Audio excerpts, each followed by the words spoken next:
welcome to the BUEA meeting. Today is, what is today? February 12th.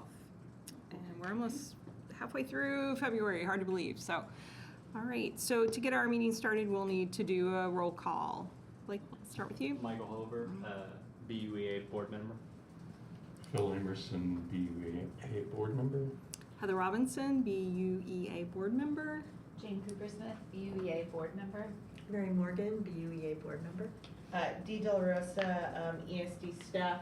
Felissa, you have to turn on your camera to do roll call.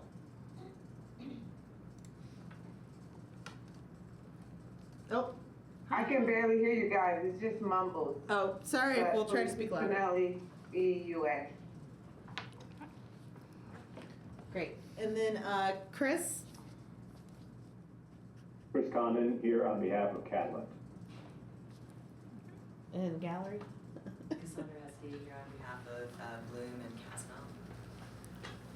And Alex Graff, All right, great, thank you, welcome everyone. Quick bit of housekeeping, we need an approval of minutes from our January meeting. Were there any comments or corrections to the minutes? Nope. Approve the meeting. Hearing none, do we have a motion to approve? Motion approved. Second? Second. All those in favor signify by saying aye. Aye. Opposed, same sign. Motion carries. Thank you. All right, Dee, director's report. Yeah, so a couple of things. Let me pull this up. Sorry. The time that I was going to take to pull this up was taken up by trying to figure out the Zoom. So, Holly just wanted to do a little check-in as far as the Arts Incubator. Once again, she thanks everyone on the board for the generous help for getting this off the ground. She says, I'm working now to get a contract in place to do the ADA entrance, forming the first cohort of 8 to 10 artists to start using the space in March. We'll host some workshops for them and other community stakeholders to discuss final design of the space, including specialized equipment in March and April. And the first public event should happen in September of this year. So that is what is happening there. I really don't have too much. I guess just to let you all know, the reason we didn't have financials in the packet this time around is because I'm still wrapping up some end of year things. So we just figured we'd wait because we're now, our financial reporting schedule is now back up to date. So we should be all caught up for March. Let me think. There was something else, and I don't know where my other notes are, but if I think of it, I'll throw it back in.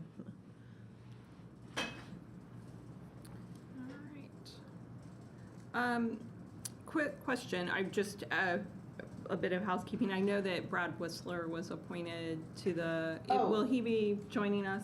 So he won't be joining us today. He did have a conflict. I'm gonna set up a meeting with him and just kind of give him the primer before he walks in for next month's meeting. So okay. That there's that update. And then I did remember the other thing. As far as the EZIDS, tax season is basically upon us. Mm-hmm. And right now I'm working on the service contract with Stone Municipal Group, the folks that helped us last year. So we will have that all sealed up and ready to go, and just have some preliminary reports on what's going on with that for next month. All right. Great. Fantastic. Okay. So I know we have some new business, and a big part of that is the Catalent discussion, and I know Chris has joined us today. Thank you, Chris, for joining our meeting. Dee, I'll let you tee this up for the group and let us know what's going on there. Yeah, so the long and the short, you guys got to read the staff report, which Chris helped me kind of work through some of this math and some of these issues. Essentially, there was just a simple mathematic issue with the real property EZID that has just been kind of a sticking point for several years, so we haven't been able to get it figured out. The very high level view of it is that the building that was receiving the EZID was getting intermingled with buildings that were receiving abatements.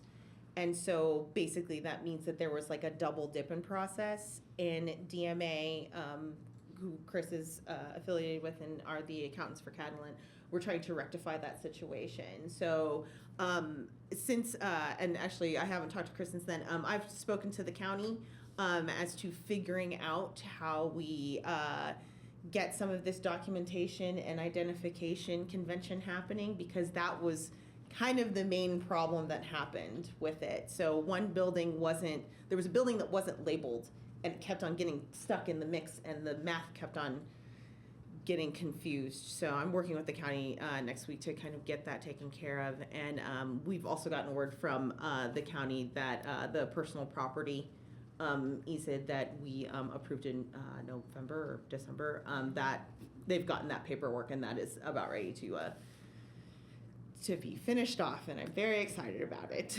Progress. Yeah. So I don't know, Chris, if you want to just kind of give us the overview of the math, and we'll have that on record for the minutes, and we can get that to the county, and we should be good. Yeah, sure. If I could share my screen here, I'll show you exactly what is going on here. D, it says sharing is not turned on. So give me just, I think the members have looks like the file in front of them, perhaps. Yeah, I actually have, I can share my screen with that, so give me just a second. Okay, that is the one I want to share. Oh, hold on. Oh, your request came through. There we go. Okay. Yeah, okay, perfect. Great. All right. So the Excel file here that Dee had shared with everybody should be showing up, so just let me know when that does show up on your end. Yeah, we can see it. Okay, so what had originally transpired, Dee had mentioned there's 3 buildings on this property record card. Building 2, Building 4, and Building 6. Those are the ones that are kind of intermingled from an abatement versus an EZID deduction perspective. So what had happened for the 21 pay 22 assessment year is that Building 4, it had jumped up in value from 9.6 million to 19.3. That increment is not subject to the abatement. Instead, the only 2 buildings that are subject to abatement are Building 2 and Building 6. So what had happened is when the EZID was approved, it was actually approved for the combination of Building 4 and Building 6's incremental changes, which totaled this $27.1 million down below. However, since Building 6, like I said, is already entitled to that abatement, they're already intermingled within it, it should not be subject to the EZID since it already has the abatement deduction applied to it for 21 pay 22. So really what I've applied here is what I've shown to the council in the color coordinated sections here is just to show that Building 2 is the only one subject to abatement, and Building 6 is the only one subject to abatement. And Building 4 is not. So that should carry that 10-year EZID deduction commencing with 21 pay 22. And what I've done is I had shared a file with Dee last week on Thursday again, just to show the incremental change in the total improvement value from 20 pay 21 to 21 pay 22. Overall, it increased by $29 million. And since Building 2, again, has the second layer of that $2.6 million, and Building 6 has that $17 million layer on it, the incremental difference between these 2 buildings right here and this is $9,689,900. So that should have been the EZID amount approved for 21 pay 22. To Dee's point, it was simply just intermingled with Building C06 that already had an abatement tied to it. So we're just requesting that the 10-year EZID deduction be the $9,689,900 as opposed to the $29 million number that was, so the $27 million number that was placed on the tax bills. Can you remind us, thanks Chris, that's really helpful. Yeah. The status of the payments for these years, had they paid, they remitted payment at the higher level? No. Sorry, go ahead. Dee. I think it's at the lower level. Yeah, Okay. I think it is at the lower level, and I think that they're, I think it's the 22, 23, and then 23, 24, there's not been payment, correct? And yeah, Yeah. that's, because that's pending the That's right. outcome of all this. They wanted to make sure they were paying the correct amount and not too high of a deduction. Mm-hmm. Yeah. That's So helpful. the pay 22 year was actually paid correctly. Correct. Correct, Yes. okay. So then the confusion came with the 22 pay, no. Yeah, Yeah, 22 to pay 23, 23, yes. okay. And that kind of put the gum in the works, so to speak, and so that's what put the brakes on everything. So that now is, so the county is, your conversations with the county are positive that Yes. everyone's on the same page? Yeah, absolutely. Essentially, all they need is, we have a staff report. We have a summary and new schedules. We'll have the minutes from this saying that we have approved it, and I've also written a letter for you to sign to say, hey, this board is fine with that. So I think all we need is a motion and a vote, and we should be good. Can I make one more statement before we do that? Sure. I just want to observe, Chris, I think, so DMA is also supporting Novo in its operation at the site as well, right? So That's correct. this is really important that we have a clear understanding going forward, because the sale of Catalent, that transaction was an asset purchase, which is the only way that the EZIDs are allowed to transfer. So this just means that the new company that now holds this EZID will also be teed up correctly. So I just want to do a comment on that transitional moment. Thank you, Jane. Yeah, thanks, I was Jane. wondering. Because we're looking at our 10-year EZID there, that would be, Yes. yeah, that would be a loss for the organization, so. All right, are there any, this was really helpful, by the way. I know we've talked about this for several meetings, and we had an amendment back November, I think, December or whatnot. So Dee, thank you for all of the work and getting this sorted out. Chris, thank you for your time and your work and explaining this so clearly to the board, and I would very much entertain a motion to approve these numbers with the hope that then we can get completely on the same page with the county, and all of this can be corrected and we can move forward. I'll move approval of the EZID deduction for Cook Pharmica DBA Catalent LLC, which I think will be as presented in the meeting packet, Second. right? Okay. Second, all those in favor, aye? Aye. Do we have to do a roll because Felissa's on? Okay. Yep. Oh, okay, we need to do a roll. All right. Michael Hover, approved. Phil Emerson, aye. Heather Robinson, aye. Jane Cooper Smith, aye. Mary Morgan, aye. Felissa? Felicia's aye. Okay. Motion approved.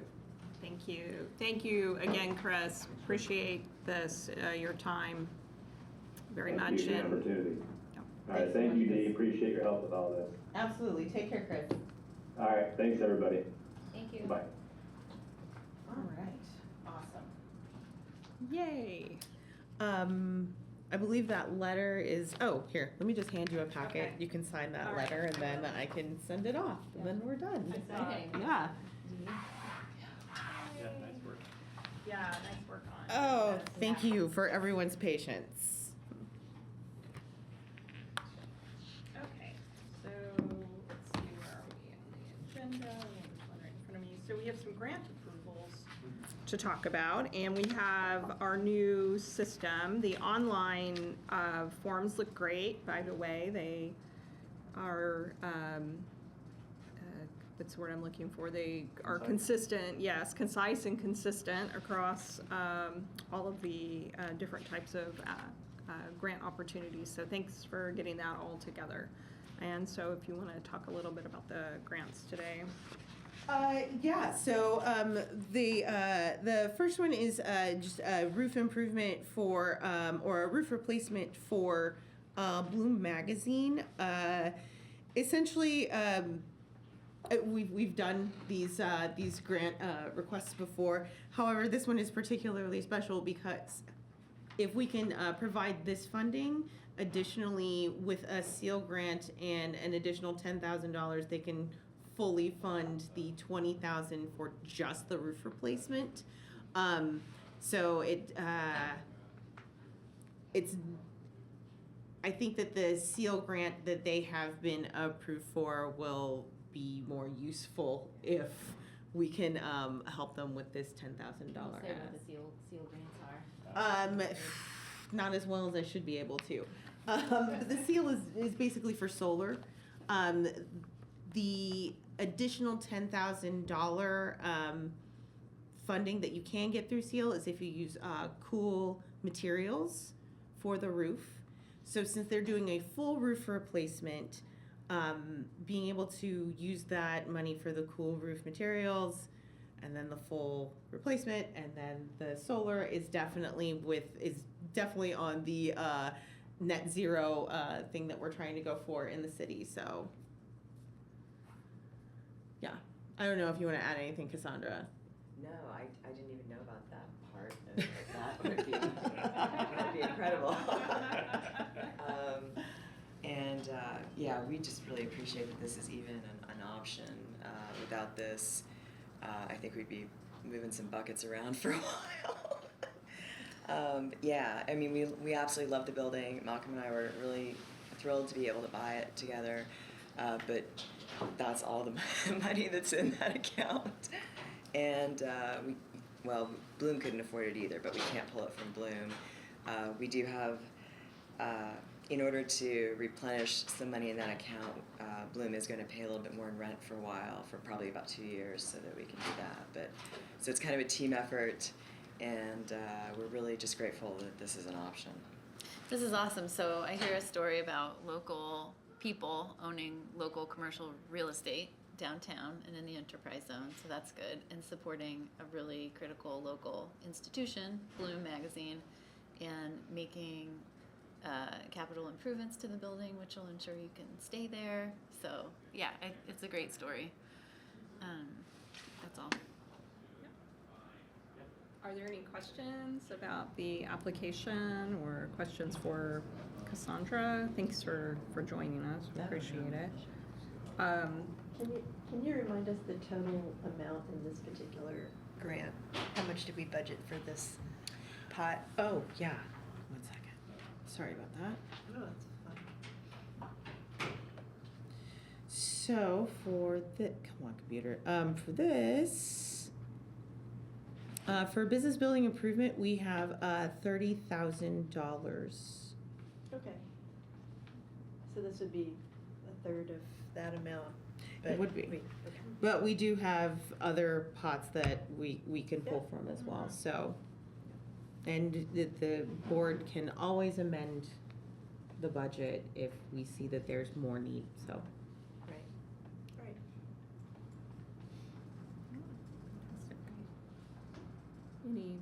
Any other questions or comments or anything from the? I didn't realize Virginia was on. Oh, Virginia. I do Okay. have a question. Yes, please. When are you looking to do that solar?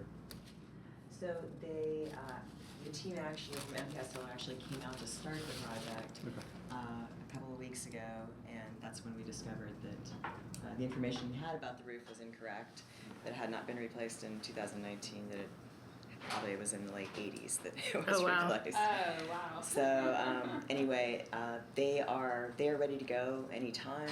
So as soon as we can get, Rapid Roofing is a company that also a local company who worked with us to develop a quote, and they said they have availability. So this should all start within the next 2 weeks. Yeah.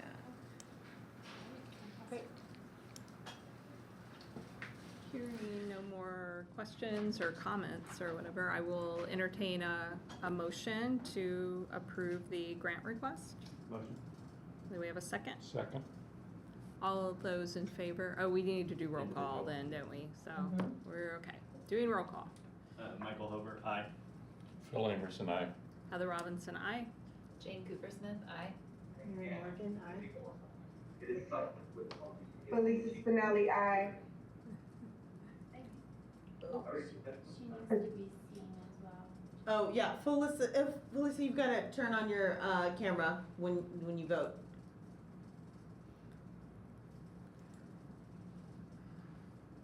Felicia Spinelli. Oh, yeah, it's Felicia on. Spinelli, aye. Virginia?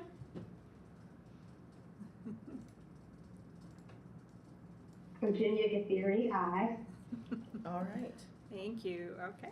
Motion carries. Grant approved. Thank you guys so much. You're This welcome. means the world. I was worried about who was climbing on those roofs and then I realized it That was a roof's drone. crazy. It was- Yeah, yes, well, yeah, they do have somebody up there.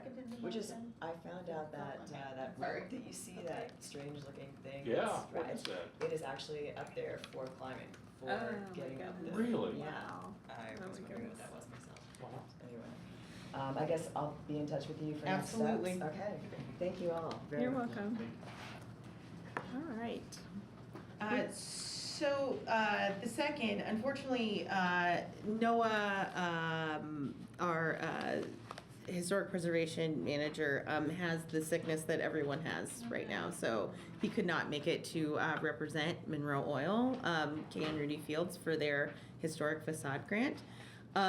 However, we have gone through this with them before, and the board previously had a lot of want to support this project. So this project is basically a full restoration of the Monroe Oil building that is on First Street, First and Morton.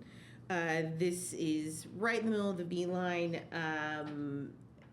They're still looking for people to lease the space because as they're just it depends on what the build out's going to be on the inside depending upon who ends up leasing the space, but they have expressed that they would like for it to be a center for community engagement, something to really kind of tie the north and the south ends of the Beeline, and something to provide community engagement for Hopewell as that project progresses, and we'll have a lot of people living there.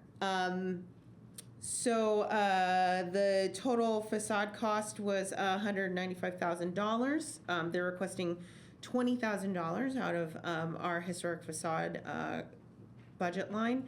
Let's see, and then that 20,000.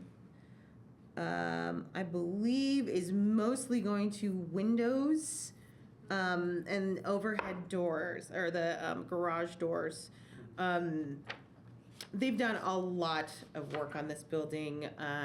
They've done a lot to keep it safe, to make it not, because I feel like for a time it was a bit of an eyesore on the Beeline.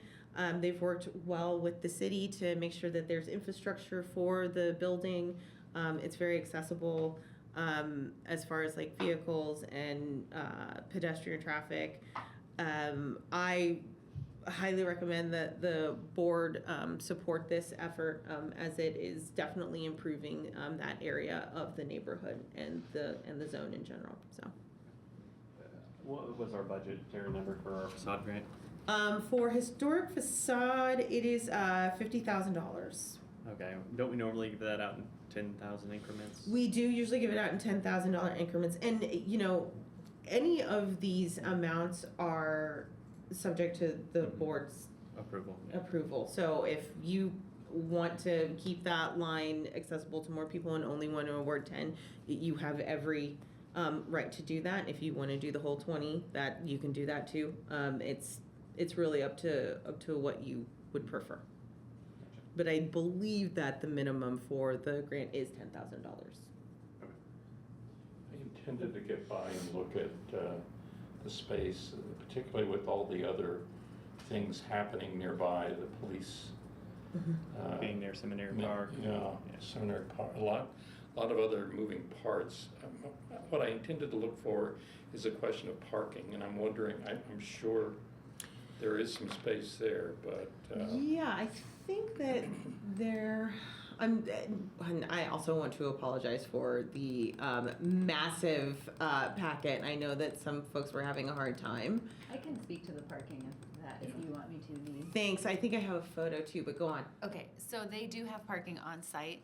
The way that they're planning to redevelop is to have kind of the activities nestled up to the Beeline side, and then the parking is on the west side of the lot, which is also lower in elevation, so it's a little bit separated from, The west side. or sorry, no, the east side. Oh, okay. Yeah, I misspoke. Now we So the do. parking's on the east side, Yeah, which yeah. has a little bit of a change in elevation too, so it works out nicely. Oh, no, look, there, they've got it right in front. Okay, Well, that's but it's still on the west side, Yeah, so. there is additional parking like over here. I think that this is an old rendering. But yeah, there's actually a lot of parking. Let me see if I can. So these weren't in the current packet, right? These photos and whatnot? I sent one without photos, and then there is the full packet is on onboard because there was such an issue trying to get the full packet. That's what I'm looking at. Yeah. I mean, I'm looking at onboard and it's not there. And they've done a lot of work since these photos. So much work since these photos. Like these are actually this is what it originally That's kind of the looked original like. That's what I shape that it remember, was in. Yeah. So they're Excuse me. replacing all of these windows. I'm sorry, you guys. I was gonna say, these photos are a bit outdated. This is my neck of the woods. Right. Yeah. Everything. So these photos are a bit outdated. They have tremendous potential for parking all around the building. I don't know where they will put the majority of the parking, but they have potential for parking on each side of the building. And for this building to come up to business, this will be potential for this area to be uplifted, because this has been an eyesore, and it's also been a kind of like a stepping ground for the homeless and interactive for bad things to happen in this area, because it's such a big space that's been abandoned for so long. You know what I mean? Like, they do so many things in that building, and they have had a really hard time trying to keep it safe.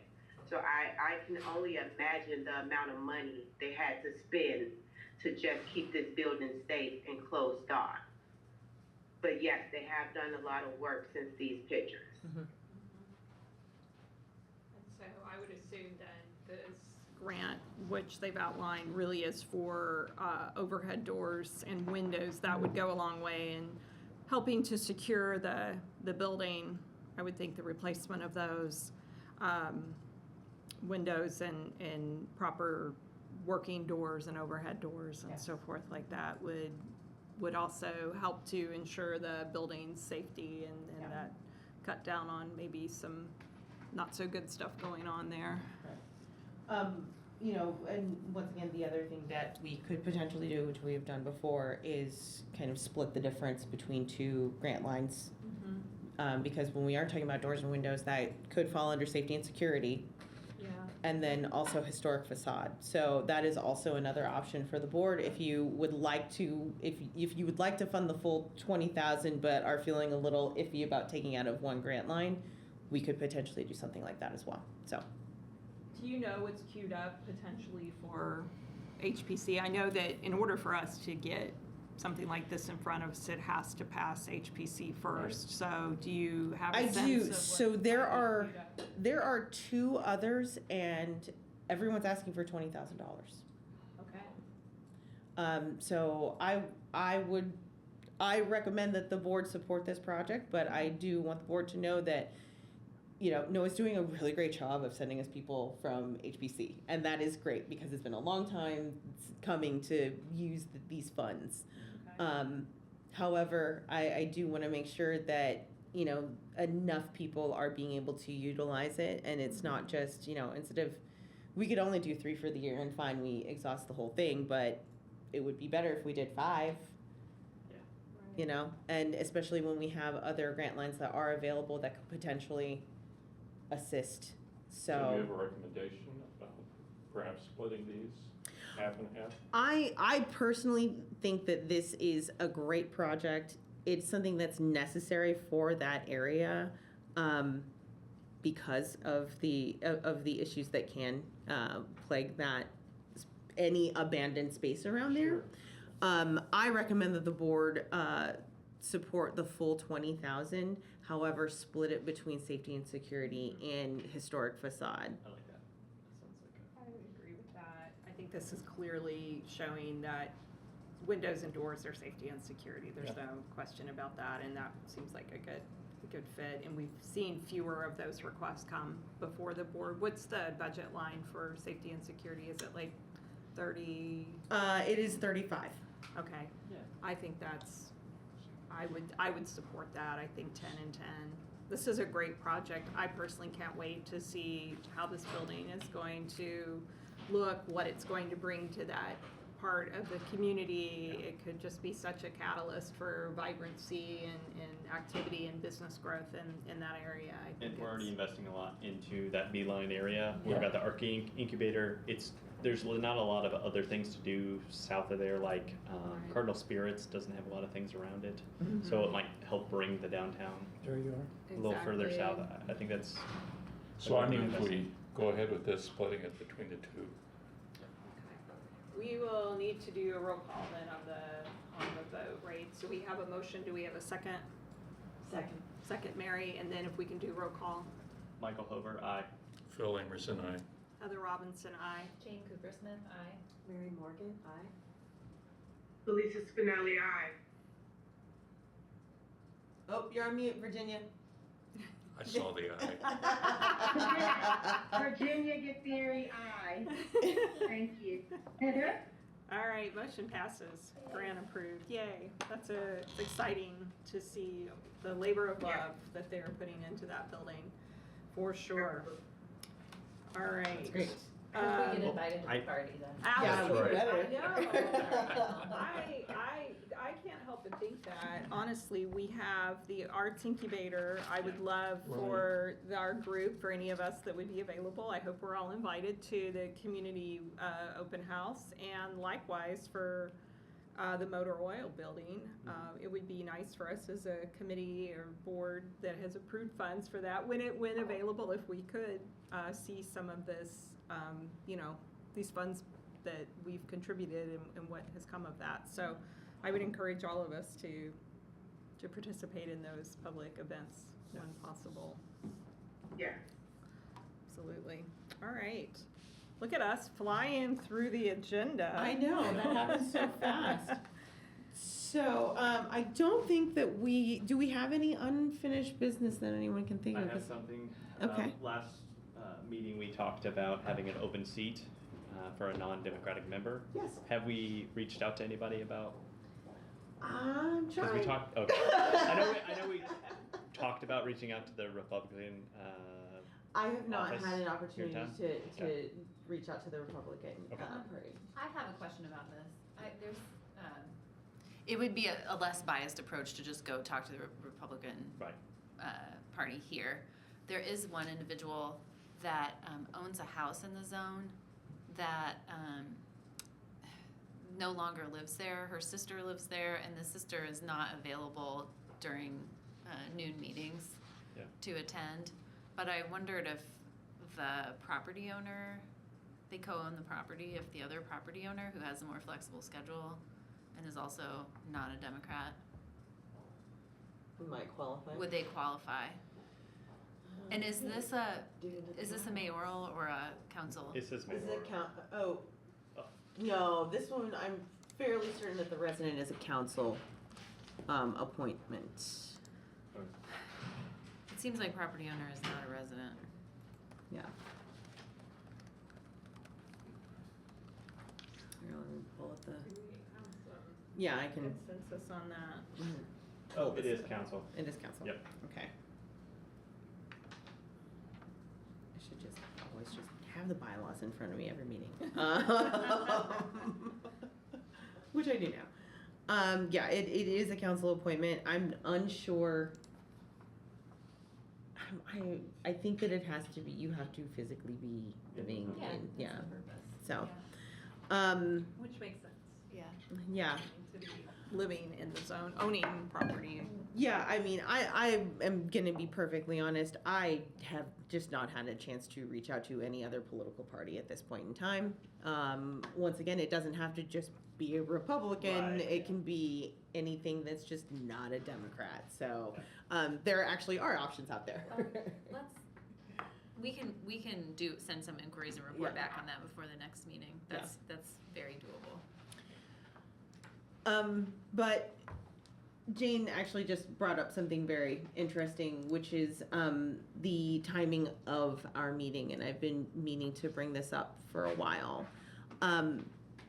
Because we are a body that does have public funds and we use those public funds, we have a meeting in the middle of the day where a lot of the public doesn't have the opportunity to engage with this group. It is a barrier to be able to, I mean, no one can come because they only have a short period of time to go to lunch.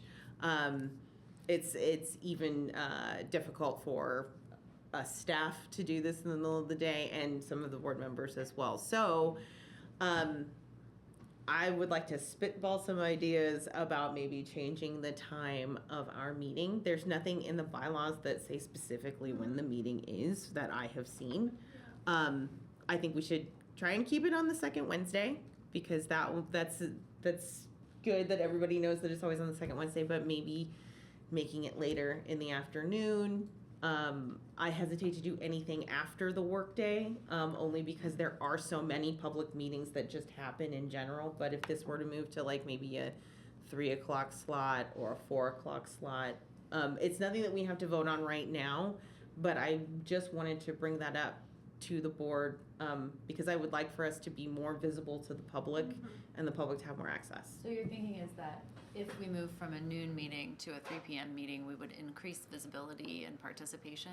I'm hoping so, yeah. I guess I know, A little I- differently about it, but. yeah, I have no problem moving the meeting. I thought that, I thought you were to suggest making it a night meeting or early evening meeting.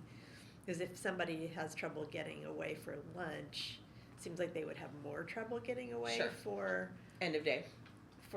a during the workday Right. period, so. I mean, and I'm spitballing here. I'm Yeah. willing to do whatever the Yeah. board is into, but I do think that having something in the middle of the day is creating some barriers, and you know, I'm hoping that more people will participate. I would like to have more visibility to the public, and you know that it may or may not help, but I think that it is something that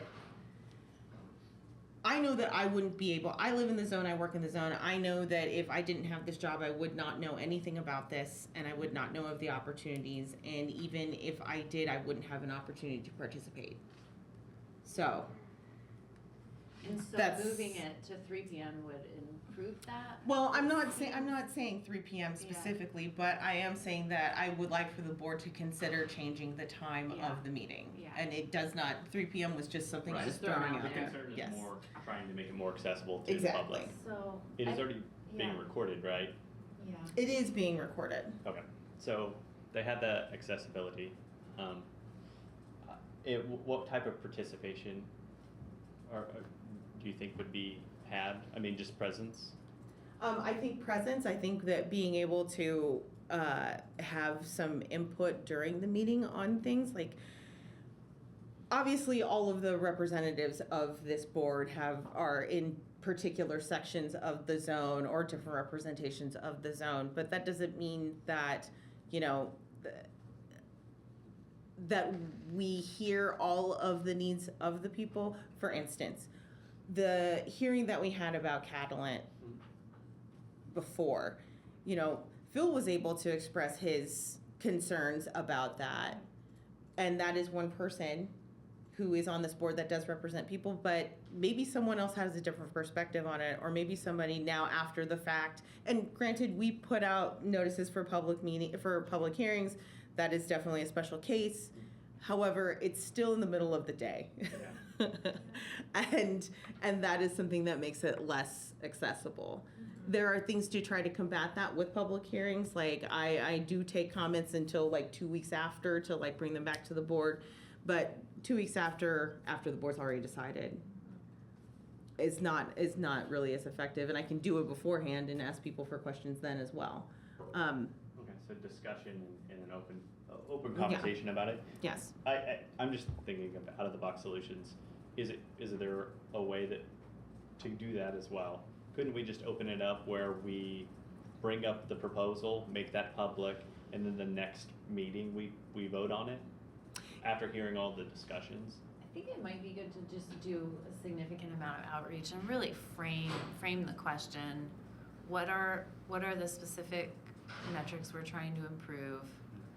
What data can drive us to making proposals for what that might be? Mm-hmm. And then, yes, I think picking up where you're suggesting, like doing some polling. Mm-hmm. Because I would just really hate for us to move a meeting around and then not improve results. I actually think our challenge that we've budgeted for next year, which is really exciting, is marketing. I think we can increase participation by communicating about it in more avenues and more consistently. And then in terms of the bodies in the meeting, I think we just need to be very intentional. But to Mary's point, like I personally can be flexible. Once it's in my calendar, I'm there. And I would also say that every single public body has the same challenge that talks about, I mean, I think I've heard, the county, the city, but just that no matter when you have a meeting, it's hard to get that engagement unless it's an issue that somebody is particularly passionate about or there's an advocacy group about it. So I think it's great that we're going to explore some other options. It's a tough nut because Sure. Yeah. So Sure. Michael, Jane, and Mary both said, pardon me, go ahead. I have a question. Are we trying to get engagement for the public to engage with us in the meetings as well? Or are we trying to get engagement for the public to engage on the grants and business owners to engage in the grants? Well, I think that it's probably a bit of both, but there needs to be specific work to market the grants in general, and that it's just that's a separate thing. But I think that being able to have more of the public engage within the meetings on some things, not that we're doing anything super controversial or anything like that, but we do handle a fair amount of public funds. Yeah. And and that is and making sure that we're trying to be as transparent as possible as to how we are using those funds, and I think that it would be good for us, and I think it would be good for the zone as well. So Yeah, I mean, it is public funds under a separate 501c3. Right. So there is that distinction that is somewhat different from other city. These funds are specifically generated through EZIDs and therefore are the fiduciary responsibility of a 501c3 board that is supported by city staff and so forth. So we do maintain a slightly different space because we are a separate 501c3, which is not the case for all city committees and functions and so forth. But to your point, I agree. I would also, and if we're entertaining the suggestion for a different time, I would like to consider a time that works, if possible, for all of our committee members. I know that Virginia has a conflict. I know, Felisa, this may not be a good time for you as well. So I would like, if we were going to do that, I would like to make it so that our committee members can attend, and hopefully the community will follow. So I mean, I don't know if moving to a 4:30 that then overlaps with kind of the evening, but then again, to Mary's point, it's kids' time if you have kiddos. Sure. It's after school. It's dinner. It's getting them to So, I mean, I would certainly welcome an opportunity to change the meeting time, but first and foremost, I'd like to make sure it works well for all of our committee members. For sure. Yeah. For sure. Would be my Is thought. this, has there been public comment about the board being at a certain time? I don't know how much of the public knows that this is Even happening at board? now. Yeah. When I tell people like, hey, BUEA, you should, plug into a meeting, they're like, when is it? And I say, well, the second Wednesday at noon, and they're like, in the middle of glaze the over? Yeah, they're like the middle of the day, and I'm like, yeah, it is in the middle of the day. Yeah. Which, once again, we don't have to make any decisions, but it is definitely something that, when I talk to people about grants and the organization and all of that, and it's like, oh, well, how can I see it? It's like they are, thankfully, we do have cats and we do have things that are recording this so they can see the meetings later. If that's your bag and you really like watching public meetings. Yeah. I know my husband loves it. People do. But I think that the reaction that I get, it's like, oh, well, I'm never gonna, I'm not going to engage in that because I'm working all day, if you are doing something that does affect my particular area of the zone or anything like that, it's like I would have to engage after the fact or before the fact and not when it's actually happening. So once again, just putting this out there, it's something to think about and consider. One other bit of information that maybe nobody knows but could be helpful is that the BUEA used to buy boxed lunches. So this used to be a working lunch. Mhm. And I don't know why that stopped. There's certainly plenty of funding for that.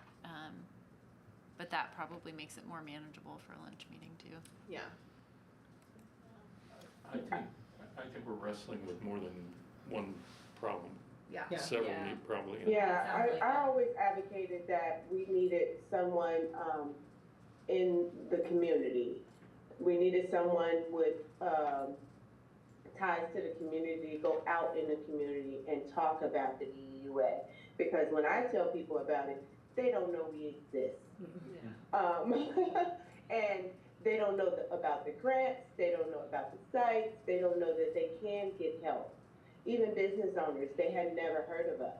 So I always advocated that we needed someone, boots on the ground, to be there. So maybe that's our first step, to getting the community involved, or even just getting people knowledgeable or inquiring about who we are and what we do, before even changing our time slot or taking our time slot out of the norm so people can see it. Let's get people interested. So I agree with everything that's been said mostly.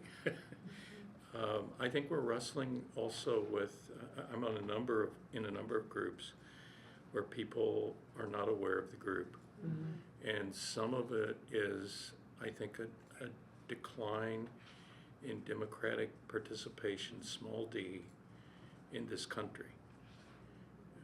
And people don't know how to go to meetings, they don't know how to set an agenda, they don't know how to vote.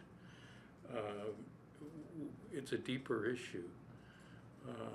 And so when Jane suggested marketing and what Felicia mentioned, I think that's right on target. We've got education work to do at all levels.